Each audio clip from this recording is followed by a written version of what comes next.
Hello guys, welcome to my channel Wealth Vichar with Bhavesh.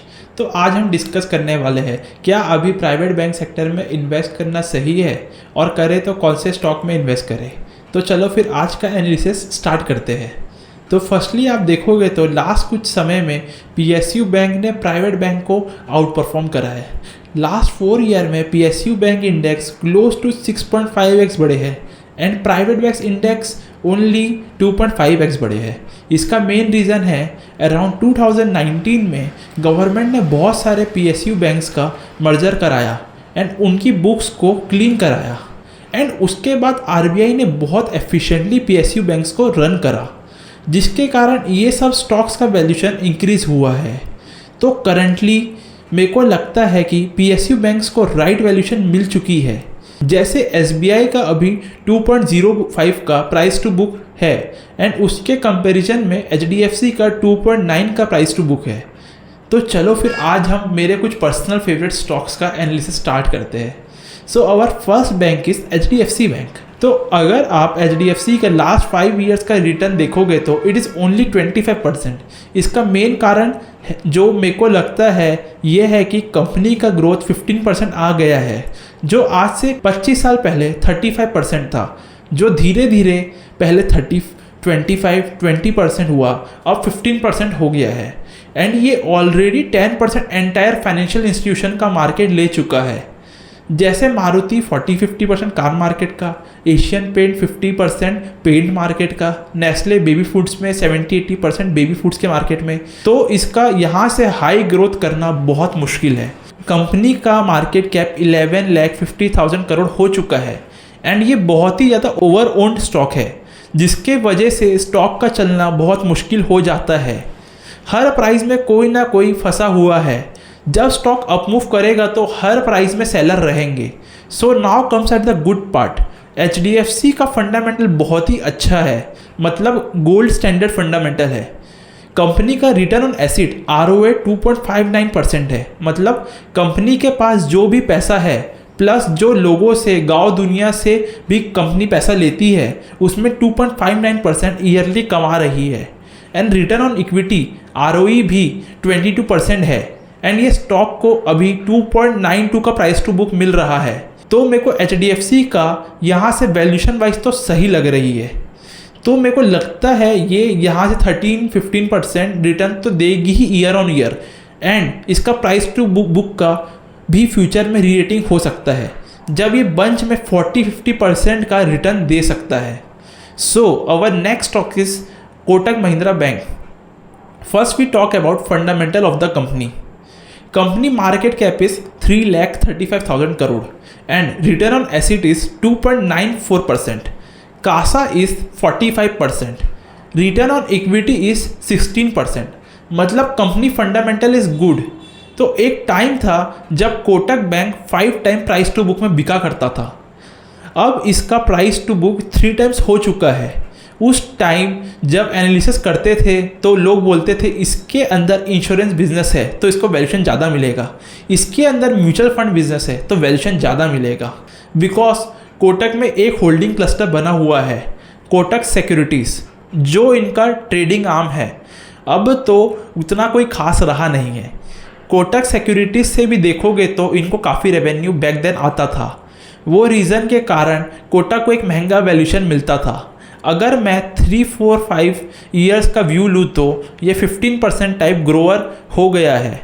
अब वो momentum चला गया है इनका, अब वो पहले वाला ग्रोथ होगा नहीं। इसके बेस बहुत बढ़ चुका है। 3,35,000 करोड़ का मार्केट कैप हो गया है।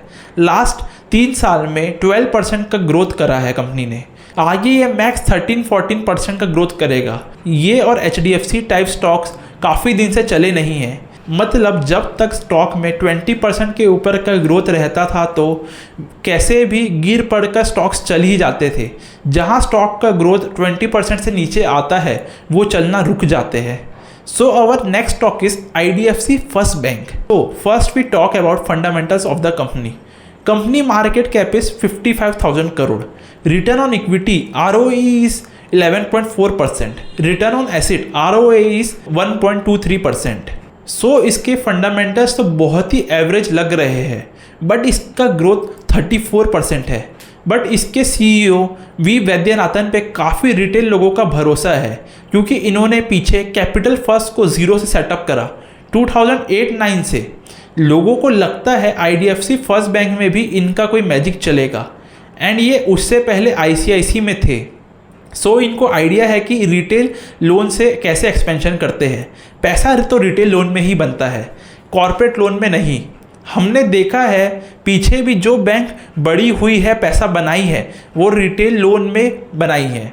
For example HDFC bank retail oriented bank है। रिटेल लोन में फ़ायदा ये है कि एक तो आप इंटरेस्ट ज़्यादा चार्ज कर सकते हो, और आप उनको डिफरेंट प्रोडक्ट्स बंडल कर सकते हो। Example car loan, credit card और भी बहुत प्रकार के सर्विसेज दे सकते हो। एक तो रिटेल लोन का फ़ायदा ये होता है कि आपका नेट इंटरेस्ट मार्जिन ज़्यादा होता है। मतलब आप जिस रेट में लोन दे रहे हो, जिस रेट में आप पैसे बोरो कर रहे हो, उसके बीच का गैप ज़्यादा होता है। IDFC को देखोगे तो 6% का नेट इंटरेस्ट मार्जिन है, जो अच्छा माना जाता है। तो आपको ये स्टॉक में बस एक चीज़ देखना चाहिए, इसका रिटर्न ऑन एसेट ROE अभी इसका 1.2-1.3% है, तो ये कम से कम 1.5% तक आना चाहिए। रिटर्न ऑन एसेट क्या हुआ, बैंक के पास सपोज 2 मिनट के लिए अगर 1 लाख करोड़ का एसेट है, तो उसमें 1.5% का नेट पैसा बनना चाहिए। 1500 करोड़ बनना चाहिए, मतलब कंपनी का 1 लाख करोड़ है तो।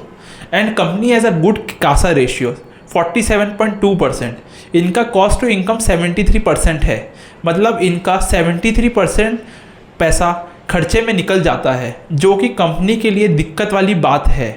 इनका कॉस्ट टू इनकम इसलिए इतना ज़्यादा है क्योंकि ये बैंक ब्रांचेस एक्सपेंशन के स्प्री में है।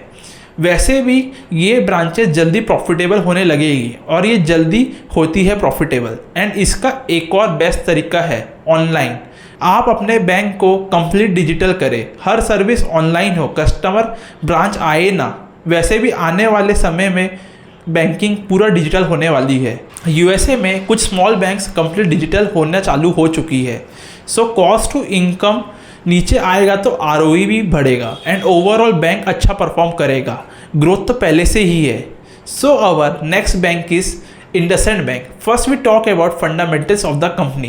IndusInd market cap is 1,13,000 crore. Return on asset is 1.95%. ROE is 16.4% and growth is 25%.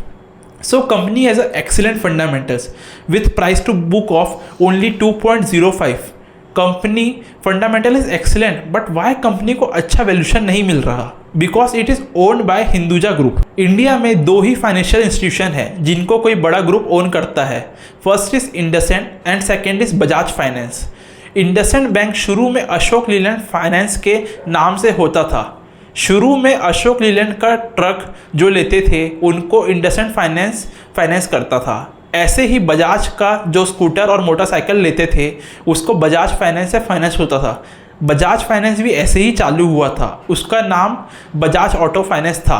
लेकिन बजाज फाइनेंस कहाँ से कहाँ पहुँच गया, लेकिन IndusInd फंस गया यहीं पे, बिकॉज IndusInd के प्रमोटर रिलेटेड इशू थे। प्रमोटर को फंडामेंटली पैसा डालना था कंपनी में, बट RBI अलाउ नहीं करता था। कुछ कॉम्प्लिकेशन थे हिंदुजा ग्रुप के साथ, वो बोल के हुआ नहीं। वो कारण से IndusInd काफ़ी हद तक मुझे लगता है इसको अपना ड्यू नहीं मिला है। इन्होंने काफ़ी अच्छा रोल आउट करा था जब कंपनी में रमेश सोपती आए थे। लोन बुक ग्रोथ भी अच्छा हुआ था एंड डाइवर्सिफाई कर दिया था कंपनी को। एंड इनका वैल्यूशन वाइज भी कंपनी 12 to 13 के PE पे है। इसका ऑटो 2 व्हीलर 4 व्हीलर में 20% के ऊपर का लोन बुक है, एंड ये 2 times प्राइस टू बुक पे मिल रहा है। ROE इसका 16.5% है। रिटर्न ऑन एसेट 2% है, जो पहले HDFC का भी हुआ करता था। मार्केट में क्या होता है ना, किसी चीज़ का ओवरहैंग होता है, कोई चीज़ को लेकर मार्केट में कन्फ्यूजन होता है। हिंदुजा ग्रुप में भी लोग बोलते हैं भाइयों की आपस में नहीं बनती है। मार्केट में ये न्यूज़ लेकर भी ओवरहैंग है। फंडामेंटली बैंक में कोई प्रॉब्लम नहीं है। प्रमोटर के कारण बैंक का परसेप्शन ठीक नहीं हो रहा है। बैंक को वैल्यूशन नहीं मिल रहा। इस वैल्यूशन पे ये नथिंग टू लूज स्टॉक है। इसको कोई बड़ा फंड हाउस और ब्रोकरेज हाउस कवर भी नहीं करते हैं। इसमें जिस दिन प्रमोटर का इशू सॉल्व होगा उसी दिन इसका री रेटिंग होगा। जब तक इसका EPS के आसपास आपको रिटर्न मिलेगा, मतलब 15% के आसपास, जब भी ये सस्ते से महंगा होगा। सो गाइस, यहाँ पे हमारा प्राइवेट बैंक का एनालिसिस ख़त्म होता है। So make sure to like, share, subscribe this video. And आपको कोई भी डाउट है तो मेरे से कमेंट में पूछ सकते हैं। एंड आपको अगली वीडियो किस टॉपिक पे चाहिए ये भी बता देना। सो बाय गाइस।